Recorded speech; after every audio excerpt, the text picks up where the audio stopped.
Bukod sa Tacloban, Ormoc at Coron, sinanantari ng Bagyong Yolanda ang Bantayan Island sa lalawigan ng Cebu.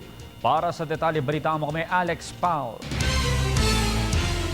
Ang puerto ng Santa Fe ay isang gateway sa isla ng Bantayan.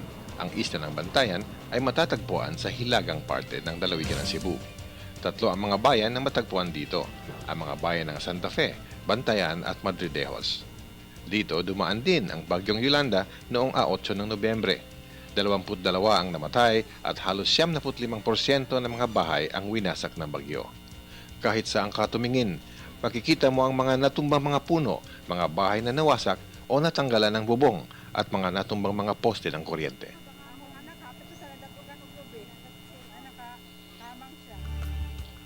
Sa sitio Alice Beach sa bayan ng Santa Fe, kinikwento ng mga ginang na ito ang kanilang naranasan noong bagyo. Nakapagtayo na sila ng barong-barong din sa nasira nilang mga bahay. We estimated damage namin is 1.2 to 1.3 billion in pesos.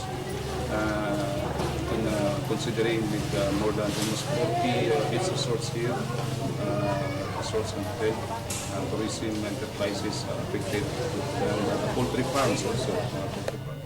Tuloy-tuloy ang relief operations dito na isinasagawa sa tulong ng gobyerno, mga NGO, mga kumpanya at mga tao na kusang nagbibigay sa makikipagdalamhati sa mga nabiktima sa trahedyang dulot ng bagyo. Ang isla ng Bantayan ay kilala bilang isang tourist destination dahil sa puting buhangin nito na para na ring isla ng Boracay.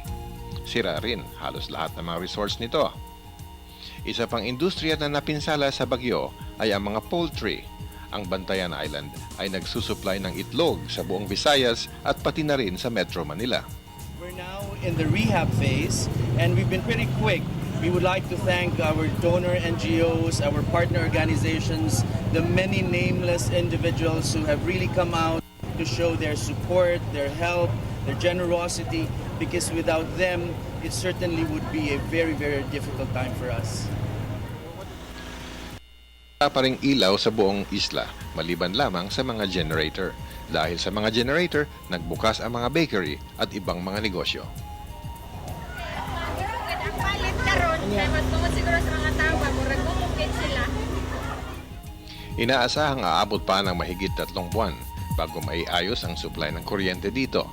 Pero ang pagbangon sa isla ng Bantayan ay unti-unting nangyayari bawat araw. Para sa PTV News, Alex Pal.